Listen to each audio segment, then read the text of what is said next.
when we designed Tully in the first place, I thought the difficult bit wouldn't be budget. I thought of the budget almost like a little Ferrero Rocher. So you kind of get to the budget process, you unwrap it, you get a lovely chocolate, you eat it, and you go on to the next part.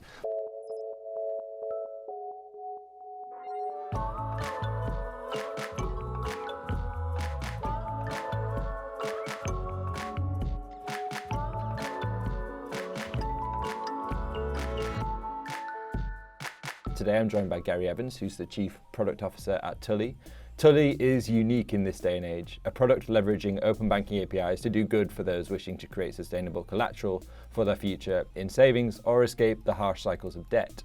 To do this by analysing account data, building a larger picture of the usage via a sort of personality questionnaire, which looks into things like mental health as one of the indicators and suggests repayment packages that work for the individual. Today, Garry is going to hopefully tell us a little bit about how the product works for us, how it's been built, and how it's going to accommodate this really large growing market. Welcome. Thanks very much for coming in. You're very welcome. From Nottingham today, haven't you? Down from Nottingham today? Yeah. Indeed. So could we start off by telling us, the audience, other than the intro, maybe from your perspective, what Tully is and how it works? Sure, absolutely. So Tully is a digital product that is designed to help people with money worries. So it comprises of kind of three main elements. So the first element is an open banking driven budgeting process where we use open banking data as the basis of the budget and then kind of provide a contextual layer through asking questions to the consumer to get a more accurate budget. Okay. Once we've got the budget, for those people who are in financial difficulty, we then have a programmatic decision logic for debt advice. Okay. So this is the first time kind of a computer-based program for debt advice has been designed, and what it generates is a consistent approach for everybody. Yeah. So based on the consumer circumstances and their financial kind of situation, their budget, we can create one of 85 different outcomes for them, and that's a set of recommendations for what they should do next. Right. For people who are comfortable, they get a big thumbs up and kind of options to kind of progress onwards with their life. Yeah. And for those who are in financial difficulty, then we have debt solutions in place. Okay. We offer the full spectrum of debt solutions, and we actually execute on a number of them as well. Oh, okay. So the last main element, I guess, of Tully as a product is our flexi plans. So we'll talk about these later, I know, but the flexi plan is a digital debt management plan that uses open banking data to flex with what a consumer can afford each month. Yes. Okay. Cool. Yeah. Great. We'll go into a bit more detail about that specifically later on. But I wanted to ask you. So you're the first sort of digital debt advice service to be sort of regulated by the FCA. Is that correct? Yes. And what does that kind of mean? So we've got a license that's similar to many other licenses in the debt advice market. So we are licensed for debt counselling, Okay. but we're the first organisation to have created this programmatic decision logic, so that a computer, a system, determines what the right answer, the right debt advice is for the consumer. Okay. Cool. I had a look back very fondly with rose-tinted glasses on my 12 months experience with the FCA. It's I think even more as kind of free consultancy. They worked us hard, and actually as a result of the challenges they gave us and the questions and the kind of edge cases that they wanted to make sure that our debt advice logic managed, we have a far better product. So whilst it might have been a little bit painful at the time, they've been really helpful in making Tully a far better product. Do you have any competitors at the minute in that regard? I guess that there are a number of other players in the debt advice market. So you got people like Step Change, the Money Advice Trust, PayPlan, all are doing a great job, kind of providing help to consumers, which is what this is about. And I guess the difference for what we do is because everything's digital, because it's open banking, it's easier to access. So you can sit in your front room on the couch at 10 o'clock on a Saturday night and go, I want to deal with my debts. And you can do it anonymously in 20 minutes. Okay. You don't have to almost own up to, I've got a problem, gather all your documents together, kind of work out exactly what you think you spend on things. Yeah. We take a lot of that hassle away. So we don't really have any true competitors for exactly what we do. I think we've taken currently unique stance on how to use open banking data. When we designed Tully in the first place, I thought the difficult bit wouldn't be budget. I thought of the budget almost like a little Ferrero Rocher. So you kind of get to the budget process, you unwrap it, you get a lovely chocolate, you eat it, and you go on to the next part, which is the debt advice, which would be hard. Yeah. In reality, when I unwrapped the Ferrero Rocher, it was a massive onion with kind of thousands of layers of complexity. So every time you kind of work out, oh, okay, so I need to deal with this as a problem, you kind of go, I've sorted that, oh, there's another layer. Yeah. And so as we go through some of our journeys, we'll be able to kind of point out some of the real challenges that you have with using open banking data. Yeah. It's a fantastic basis, a foundation for any budget. Sure. But without the context of how to use that data, you simply don't get a good answer. So the best example is a bank transfer. So if I sent you money, it could easily be categorized as a bank transfer, but the only people who knew what that money is for is you and me. Yeah. So unless we ask a question, we're not going to work out whether that should be part of a budget or not. Okay. And that context piece is the bit the realization moment that hit us kind of last April. Yes. When I thought it was going to be easy and we'd be live in 3 months, and after that we spent kind of over 12 months just working on kind of how to do budgets correctly. Right, that's fascinating. What does the sort of relationship with OpenWrks look like in that regard? So, you've got your transaction data from OpenWrks. How do you work with one another, and how are they involved in any capacity in adding the sort of the context, as you say, around that sort of? Yeah, half an hour. I guess if you think about kind of OpenWrks and Tully probably couldn't be any closer without being the same company. Yeah. We sit on the same floor. We're all kind of part of a lot of joint teams. Yeah. We have a kind of common CEO, so we are very much kind of working hand in hand in all of this. Okay.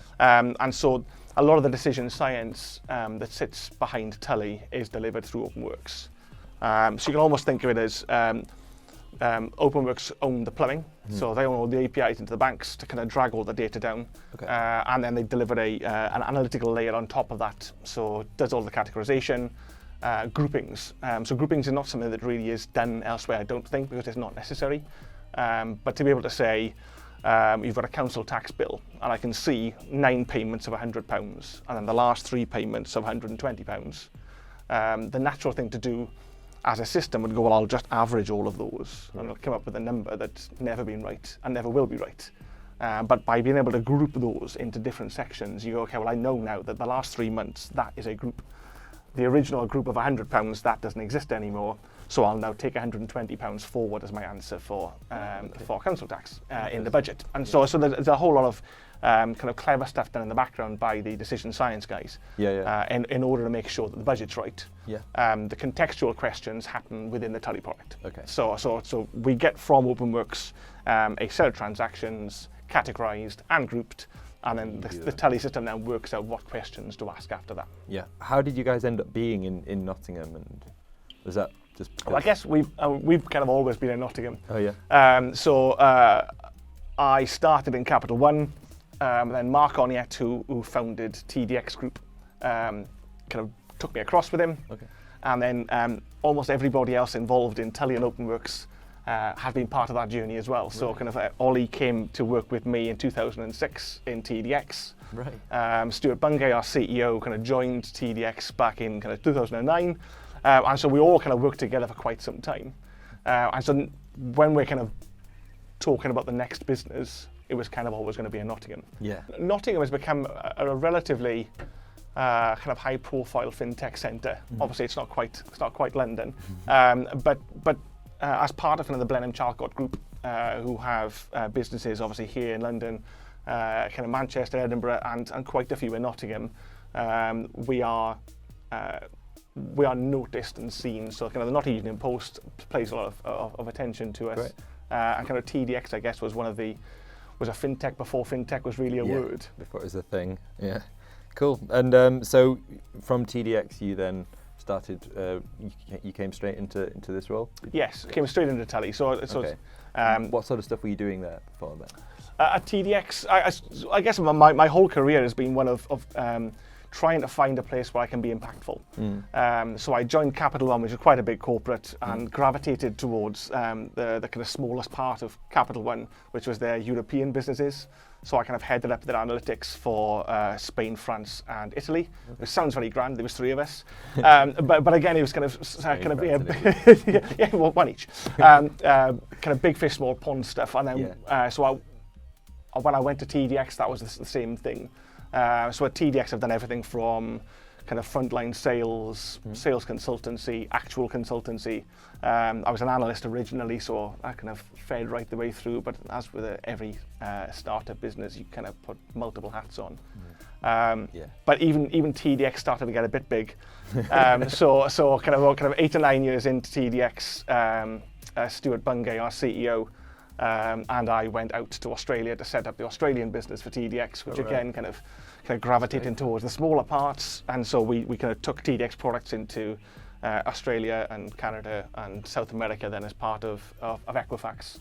But great fun. Yeah, it is fab. And then Equifax became part of TDX, and it was far too big for me. So I looked for opportunities to almost become poacher come gamekeeper. So TDX was all about debt collection, and Tully is all about helping people. So it's rather than working for the creditors, you're working for the consumers to try and kind of generate some value and help them out of problems. That must have been quite a compelling pull then, after spending your time doing a lot of very traditional financy type things and tech things, then to be able to see the other side of the coin and be the helper. Very much. I mean, it's interesting because when I first came across, my motivation was more about I want to be able to do something, and I wanted to be exciting and dynamic and back into a startup world. And if I can help people, that'd be great.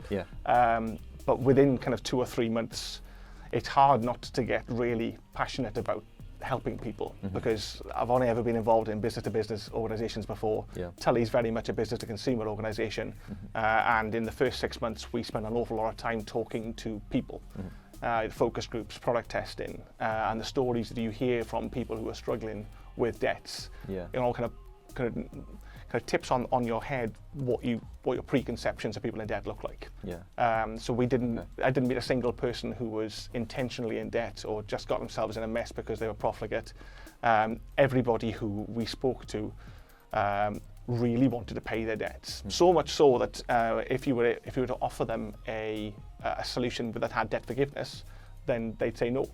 They would much prefer to pay back 100% of their debt. They borrowed it, they wanted to pay it back. So even if it's not in their best interest, really, they wanted to do that. And so joining Tully has been a real kind of fantastic that must have been change. a really fascinating insight to find that out. The fact that that people do have these particular mindsets or potential triggers for doing a thing, like in this instance paying off something, and you only really get that from like speaking to a lot of people and gathering all that information together, don't you? Absolutely. And so I guess that helps you to put together your colour scheme. One of the things I did notice about the product itself and other things, is that dark green, safety, growth, that sort of thing, conscious. I mean, I'm not a brand person. We have brand people, and I am reliably informed that it's forest green, which might have something to do with Sherwood Forest and the fact that we're in Nottingham, but mainly because it is a kind of a peaceful, peaceful, calming. The Pantone, all that kind of stuff. Absolutely. Get back. So there's an awful lot that went into the green. It's also and in our budget we have a money in and a money out line. And originally when we were designing that, the natural thing was money in was green, money out was red. And you put that in front of a consumer and user test it, and immediately they're in the and so we didn't do that. So again, we've kind of removed any red. There's no red in the whole product. Indeed. How do you go about sort of testing those things? In the build up to launch, we did a huge amount of user testing. I've got a really top-notch UX UI lady working with us, who again I believe has been here, Mary Harmon. She's fantastic, and so she's kind of driven me very hard on making sure that we get this right for users.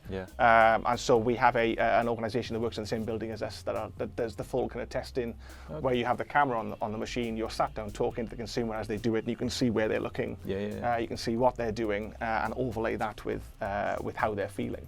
And so we did an awful lot of user testing as we were building the product, and then we're going back now doing for the optimization pieces.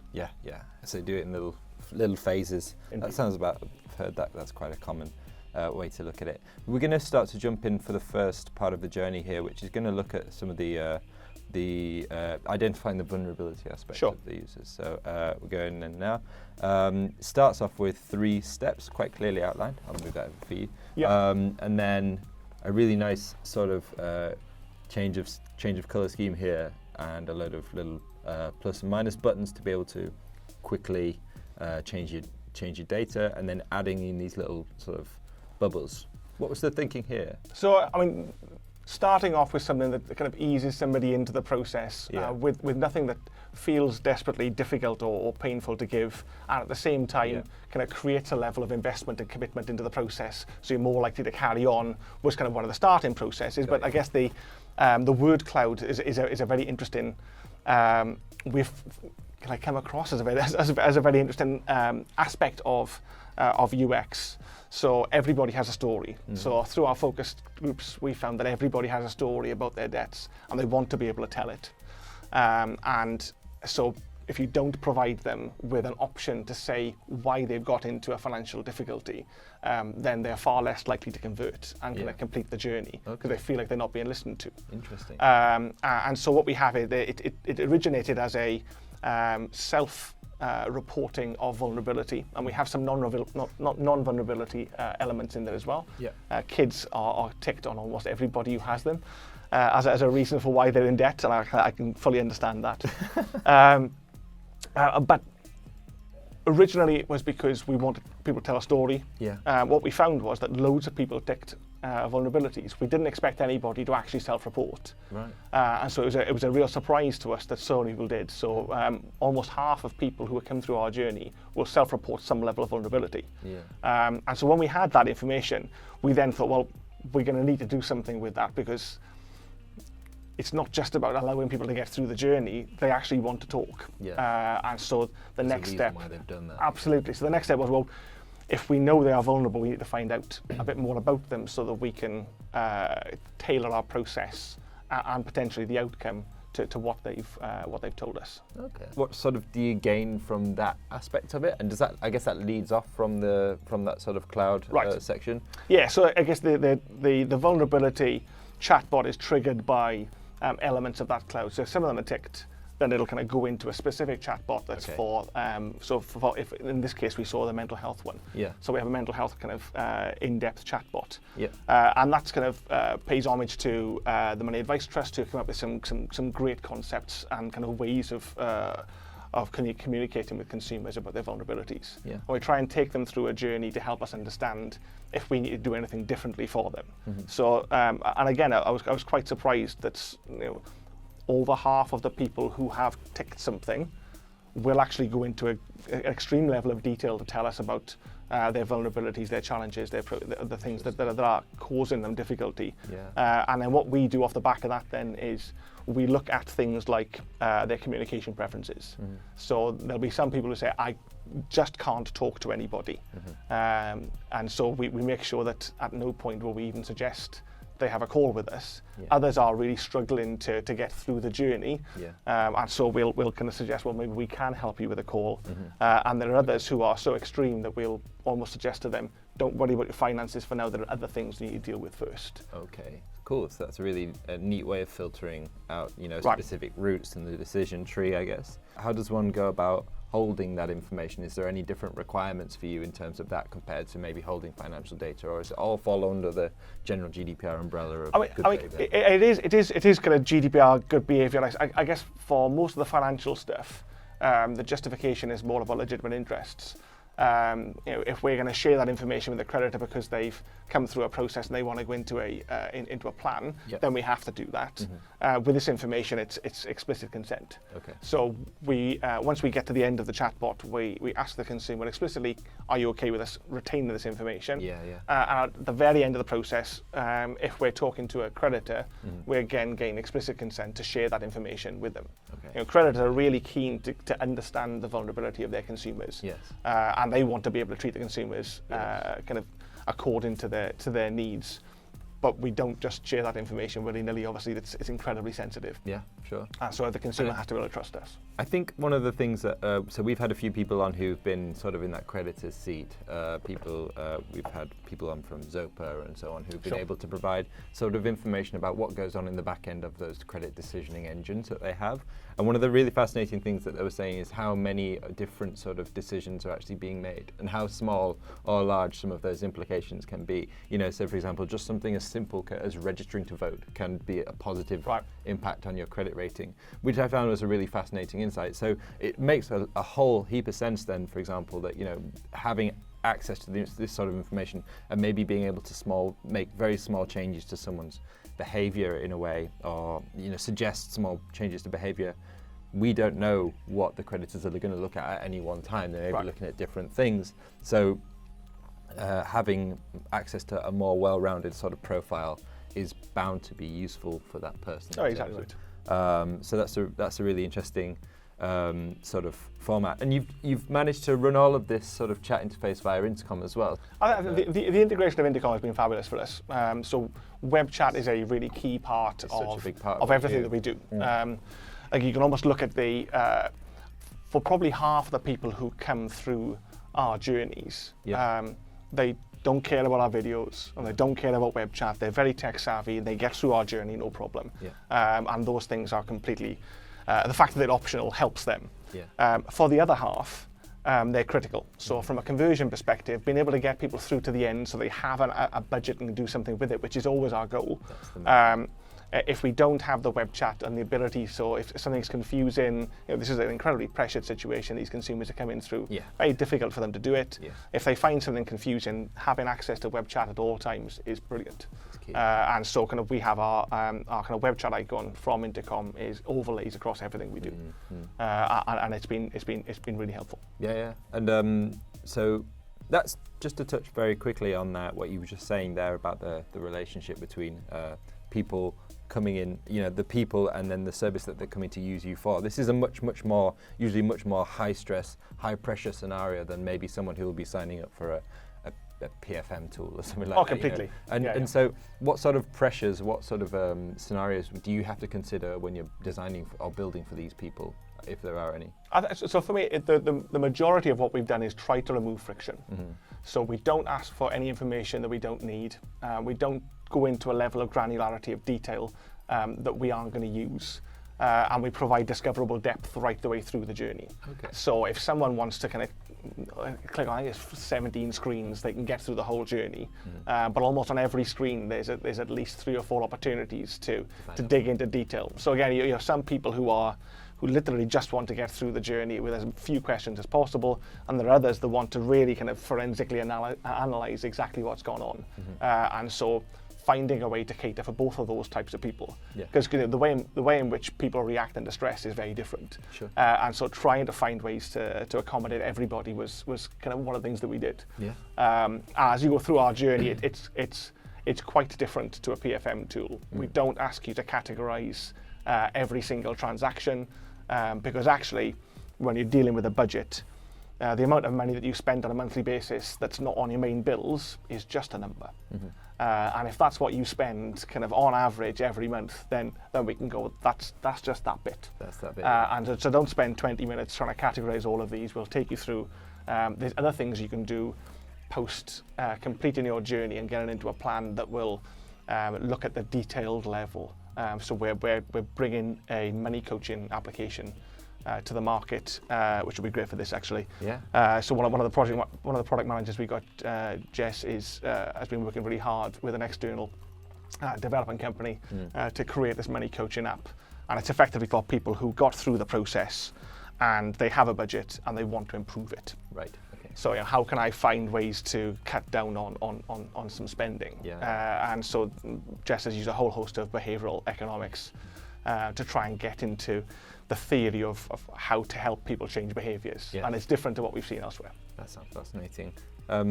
So the mental health aspects are dealt with here, but sort of how is the information used then going forward? You said the fact that it will be used potentially to to be used with discussions around, around those credit agencies and things like that? Yes, so I guess we try to separate out people's kind of situation with their budget. So depending on your financial budget will lead you to whether you need a solution or not. Okay.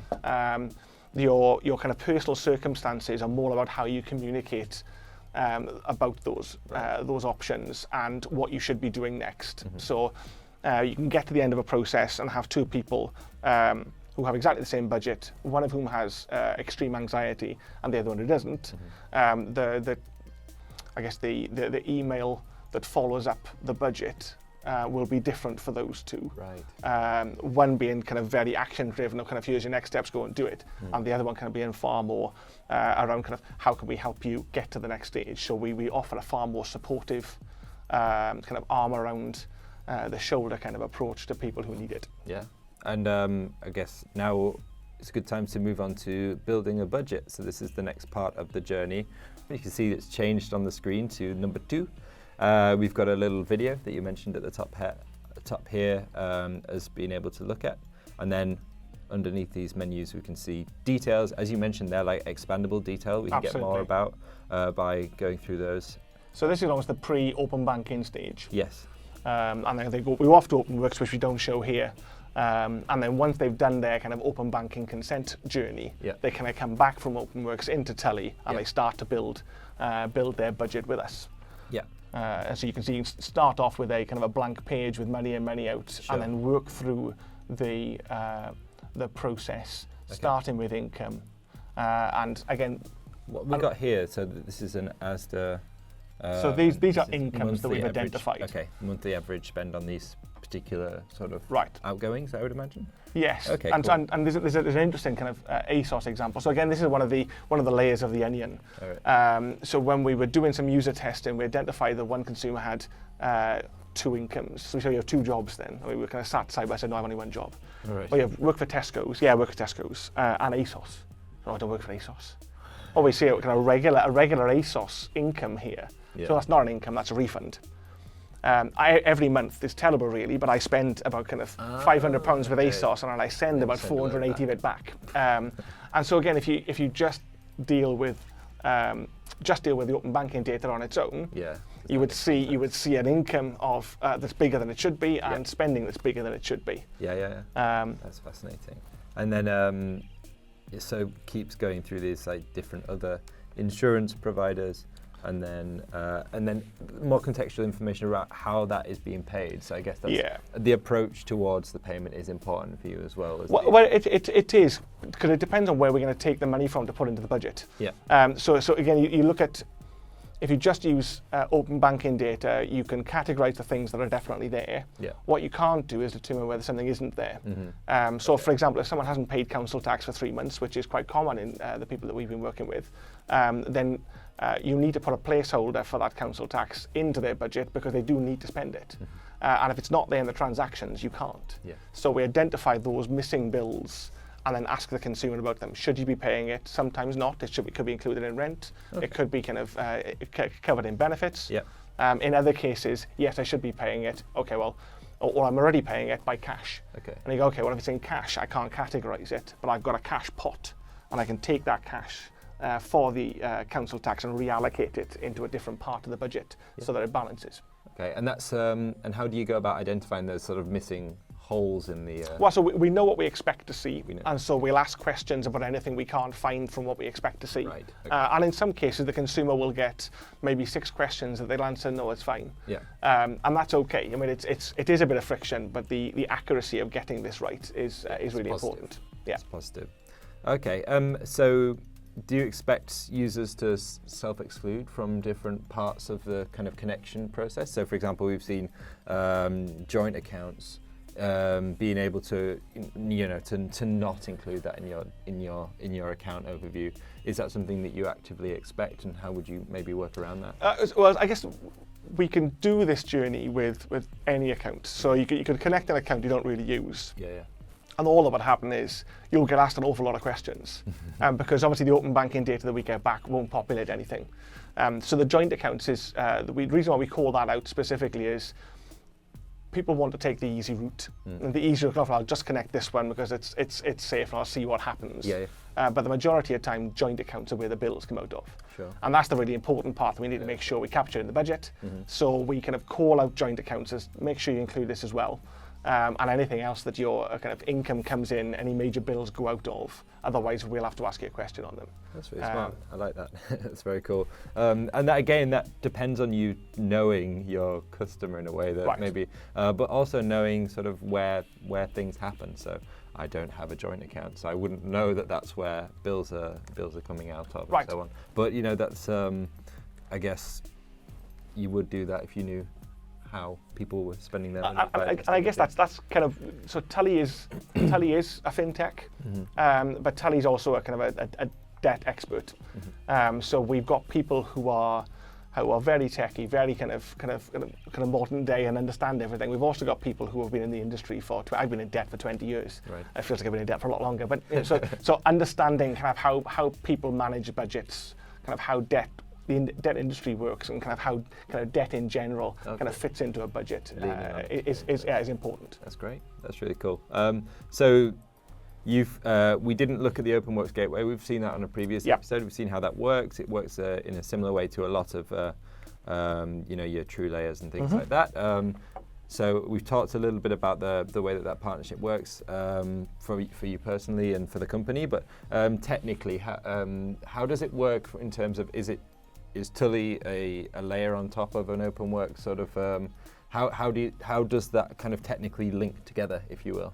I mean, I guess in the same way that kind of many organisations work with the AISPs, kind of we send a request, a token, to Openwrks. They hold all the information and kind of manage that interaction with the banks, and then we get passed data at the back end. Okay, cool. And the ability to sort of do that, and I know that Openwrks they take a lot of pride in making sure that their designs are sort of agnostic, or to a certain extent, to work within the confines of other products. Do you expect that sort of gateway, that API gateway process, to be a friction-heavy part of the process? If so, do you do anything in particular to get around that? I mean, I guess the friction is more the fear. Kind of open banking still new. People are worried about sharing banking details. So we spend a lot of time thinking about the language of what we're talking. So we don't talk about connect your bank. We talk about sharing your bank statements. Because I'd be willing to share a piece of paper with you, but giving you access to my bank account feels a bit nervous. That's interesting. And so we spend a lot of time, again, talking to focus groups around kind of what is the least scary thing for you, and what's the most important thing for you to understand and believe before you'll kind of commit to this. Because we're conscious that this is a big commitment. But actually, we've found that it's quite a successful conversion rate. It started off really quite poorly, and I was quite worried. So kind of 30-40% of people were doing it, successfully getting through the journey originally. But as the banks improve their kind of app-to-app authentication, we're seeing kind of connection success rates of 75-80% now. Interesting. And given the type of people who are coming through the journey and how stressed and pressured they are, we're really quite kind of pleased with the results. Cool. I think that's a really interesting thing. Ollie called this out when he was on the show a few weeks ago as well, which was that it's been quite tough for them, I think, in terms of using those APIs that the banks have stood up. We've seen sort of quite a lot of friction over the past week or so, especially in Australia. They've had delays to their open banking and general sort of open data regulation. JP Morgan have announced that they'll be issuing tokens for anyone wishing to use sort of third-party data. So there is a sort of like this general, I think, pushback from the big banks saying this is an understandable part of, this is a friction releasing part of the process, but we want to kind of make sure that our safety is there and all that kind of stuff. Make of that what you will, however, but it is a thing that big banks are thinking about. Do you think that it's getting easier from a UK banking perspective to access those banks? Do you think we're over the worst of it? I guess is the first question. I can only hope so. I mean, it certainly has got easier over the last 6 months. Oh, right. There are still some outliers. There's some kind of challenges around joint accounts needing kind of both parties to have consent before you can see the data, despite the fact that either party could go in and clean all the money out. I mean, there's some challenges there. But I think we're over the worst of the kind of technical hurdles, and I think as people kind of adopt this more, and it becomes more commonplace, it'll be a little bit more like contactless, and people won't even think about it. Yeah. We already see quite a specific age kind of break. If you're younger than 45, then the vast majority of people will just go through the journey without any problems. Yeah, yeah. If you're over 45, then a large portion of them will stop at the open banking and say, no, I don't want it. Yeah, yeah. So there is an age divide, and there is a kind of a belief barrier that we need to get over. Yeah, I think so. I think general exposure, like the long tail of exposure, can be quite a good thing. My dad, for example, has recently discovered Apple Pay, and he loves it. So he views it as free money. We were just over Christmas, we were in the pub, and he was just spending willy-nilly on his Apple Pay, saying it don't count, it's not real. It's not real, Jim, it don't matter. Well, so if he needs a link into Tully, that's no problem. He probably does. He doesn't know what money is, I don't think. And then we'll move on to the final part, which is part 3 of the process. This is a time to choose the plan. We go next, and then we've got this lovely kind of sliding sort of animation-y bit that was quite slick. And then we go into sort of details about the property, if you've got vehicles, how much they're worth, and then other items of value. I guess building a more round financial. Yeah. Before we are allowed to give debt advice, we need to kind of capture the full picture of people's assets. Sure. Because they're only eligible for certain solutions if they are in certain circumstances. So we kind of pick that piece up at the end. Not everybody sees that. Yeah. If they're comfortable, so if they don't have any debt problems, we don't ask that question because there's no need. Yeah. They can kind of progress through into a different part of the journey, and they get a big thumbs up, well done. Okay, great. But for people who are in financial difficulty and are in need of a debt solution, then that's the point at which we go through a breathing space process for them. So this is a creditor forbearance process that all the creditors have. In the majority of cases, consumers have to deal with that themselves. Okay. What we do is we take that hassle away from them. We go, look, we know who all your creditors are. Yeah. We know your situation. We'll tell them to stop calling you, stop sending letters. This person is going through a debt advice process. Right. So for those who are in that kind of difficulty section, we can kind of take that hassle away. Otherwise, whilst they're deciding what to do over the next kind of 30 days, their creditors will keep sending them letters and keep calling because they know no better. Okay. So we deal with that first, and then we offer them our recommended solution. So our recommended solution will be based upon their kind of financial circumstances and everything else we've got about them. Okay. And then we also show them the other things that they're eligible for. Right. So normally they get between 2 and 3 things to choose from.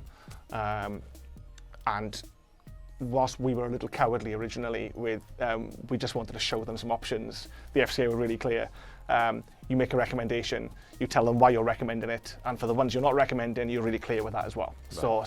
So we've taken a far bolder position on that now, and so every time you see your recommendations, it's clear as to why we're saying that's the right thing for you, and for all of the alternatives, why we're not recommending those. That's great, and I'm sure that though it may have been painful at the time, that's a more, it resonates more with completely now, so you can understand why that's valuable to the user. Oh, absolutely. So we actually saw then, so just to get my head around this, you have a 30-day sort of cooling off period, if you will, to identify the fact that someone is going through the process of trying to manage that. And is that then the flexi plan as we've seen in here that will begin thereafter, or is that part of the sort of that cool off period? So that's in the 30 days, I guess. The consumer decides what they want to do, and then there's a whole setup process then. So it's where it becomes a little bit more manual, and we have to contact the creditors, make a proposal to them.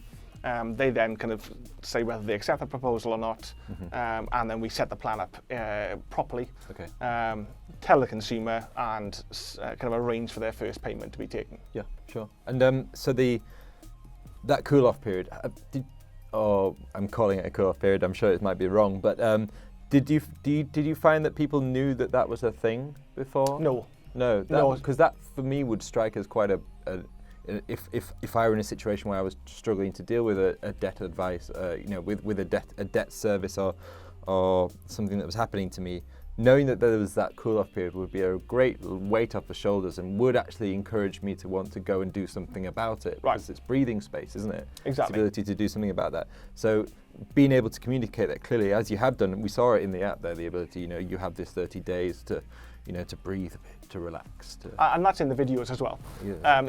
And I guess we've used breathing space quite heavily as one of our propositions, kind of key selling points to the consumer. Why do you want to come through this? Well, the value exchange is you share your banking data. Yeah.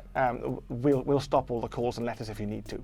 Right. And kind of that works for some use cases. Yeah. We have multiple use cases for different creditors who are referring to us based on where they are in their process. Okay. And some of them we just talk about building a budget. Okay. Because that's what they want. They don't believe they're in trouble. They don't believe they have an issue, and some of them don't. Actually, a large proportion of them do. So even those who, I think 25% of the people who come through our process haven't missed a payment anywhere. Right. They're still in need of debt advice. They're just kind of almost robbing Peter to pay Paul.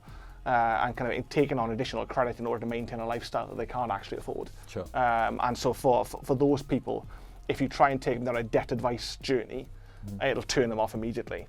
And so we kind of catered and tailored the kind of the entry, the landing point almost into build a budget, see how things are, see what you can afford to spend elsewhere. And at the end of the journey, if they can't afford it, then they go through our debt advice journey anyway. Okay, cool. And so this is the debt, the Flexi Plan product that we talk about. Could you just explain a little more about what that is? Sure. So a standard debt management plan would be you go through a budgeting process, you work how much you can afford each month, and that becomes a fixed payment each month that the debt management company takes off the consumer and then distributes to the creditors. Yeah. Because we have access to open banking data, we don't have to be as blind as that. So typically that they'll get looked at once every 12 months, how has it gone? What we do is every month, just after payday, we review their bank account. We see if they've had a tough month or a good month. If they've had a tough month, we reduce their payment. We're not currently increasing payments above what the agreed point. But what it means is that we don't have to build in buffers like a lot of other agencies do of just in case it'll be hard, let's put an extra £100 in your budget for this. We're kind of, if you can afford it, we'll take it. If you can't afford it, we won't take it. And then when we communicate to the creditors, we're communicating as we've checked them, they can't afford it this month. So it's not a missed payment, this is a zero payment. Right. And the creditors really like the kind of transparency of what we're doing. Yeah. If they don't have an issue with consumers not paying, they have an issue with consumers not paying if they can afford to. Oh, right. Okay. And so because we can tell them they can't afford it this month, no payment, they're kind of cool with that. Yeah, and I guess glad to know that there is that they're being told this information as well. And for the consumer, I mean, we don't want them to be pushed into taking on payday credit, for example. I've got to pay £200 to Tully next week. Yeah. I've only got 100. I'll get a £100 loan and put it on. We don't do that. So we'll look at it. We go, you can't afford 200, it's only 100 this month. So we'll kind of make it 100. We'll inform the consumer it's 100 this month. Yeah. Take that money, distribute it. That's fascinating. Great. So that kind of concludes the journeys part of it. Just a little bit, a few final questions, but we've got a really cool sort of product here from last year, but what's going on at the moment? What are you looking forward to for next year? That sort of where do you want to take the product? Yeah, I guess the most exciting thing we've got at the moment is it's January. We've agreed referral deals with a whole host of big creditors at the back end of last year, so we can start helping lots of people. The most of last year we had kind of relatively low volumes. We were testing the product, making sure it worked. Yeah. This year we can really help people. So we will be a kind of one of the biggest debt advice providers in the UK this year, which is really exciting. Yeah. And obviously I've got my tech team working at 90 mile per hour. There's a whole host of things for them to do. The one piece that we haven't picked up yet is almost the post onboarding journey. Right. So we have an engagement on a monthly basis with consumers of what their payment is, but actually the portal for the consumer to come in and check what's happening with my debts, kind of how does everything look, and then to access money coaching to improve their budget. That's kind of where it gets really exciting. Cool, and they're all knit together nicely over the course of this year, you think? Absolutely. Fascinating. Great, so I guess that should do it for today. Thanks very much for tuning in. Stop by next week for more insights and user journeys. If you want to see a little bit more of Pulse, the product we mentioned at the beginning, head over to pulse.11fs.com where you can request a demo. If you've got any questions about the product or want to suggest a journey for us to include on our platform or on this show, hit us up at pulse@11fs.com or find us on Twitter @11fspulse. Garry, thank you very much for coming on. You're very welcome. Where can people find out more about you if they want to know what's going on with you or Tully? So I'm on LinkedIn, Yep. but tully.co.uk is the place to come That's the to place check to out go. Tully. Great. Thank you very much, and we'll see you again. Bye.